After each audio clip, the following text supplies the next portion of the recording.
Have you ever felt that nagging voice in your head telling you to just do it tomorrow? That comfortable, warm blanket of procrastination that feels so good in the moment, but leaves you with a pile of regret later? If that sounds familiar, you're not alone. Today, I want to share a story with you. A story about a boy named Leo who was the king of later. Leo lived in a small, picturesque village where everyone was known for their craft. There were bakers whose bread smelled like heaven, carpenters who could build wonders from wood, and gardeners whose flowers painted the town in vibrant colors. And then there was Leo. Leo's talent? It was an unparalleled ability to put things off.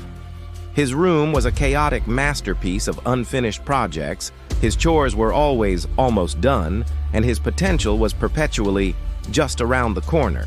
The villagers would shake their heads, saying, "Such a bright boy, if only he weren't so lazy." Leo would hear them, and for a fleeting moment, he'd feel a sting of shame.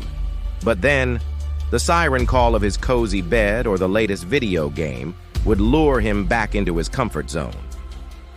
"I'll start tomorrow," he'd promise himself, a promise he broke every single day. One day, the village announced its annual grand festival, a competition where everyone showcased their best work.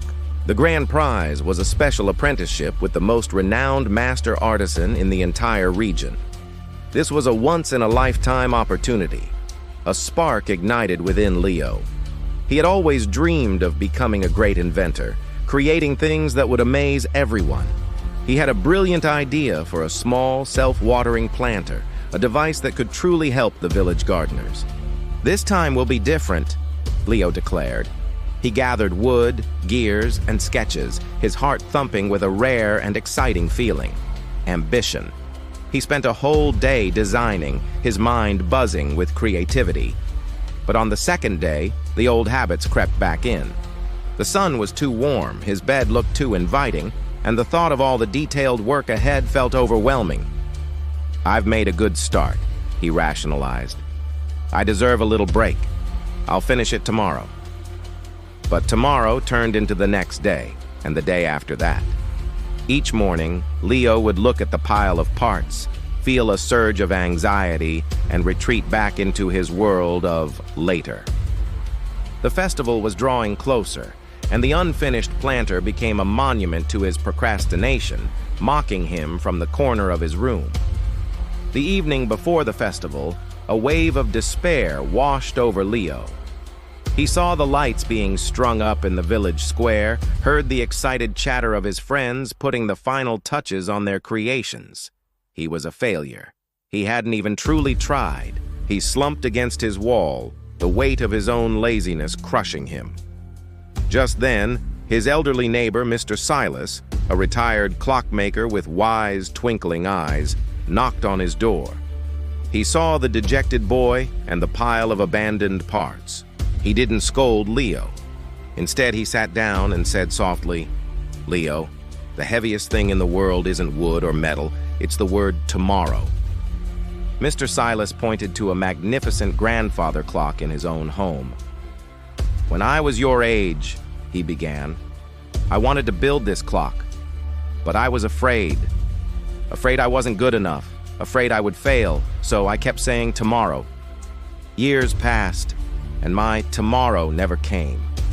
One day I realized I was old, and I had built nothing but a mountain of regret. That very day, I picked up my tools. It was hard, and it took me a long, long time. But every small gear I placed, every tick of the hand, was a victory against my own laziness." He looked at Leo. "Don't wait for the perfect moment or the right feeling, my boy. That's laziness in a clever disguise. The secret isn't a giant leap of motivation. It's one small step. Just one. Can you attach just one gear? Can you sand just one piece of wood?"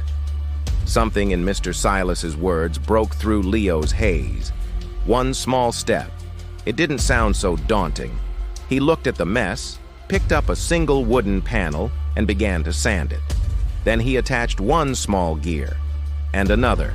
He worked through the night, not fueled by a sudden burst of superhuman energy, but by the quiet, steady rhythm of one small action after another.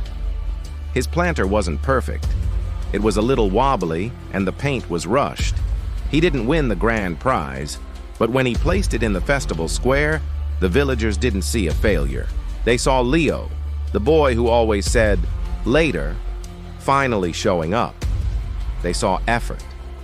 And for the first time, Leo felt a pride that was far more satisfying than the fleeting comfort of procrastination.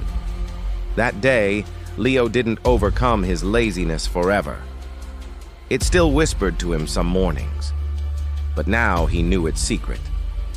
He knew that the only way to beat the giant of tomorrow is with the small, simple, and powerful act of right now.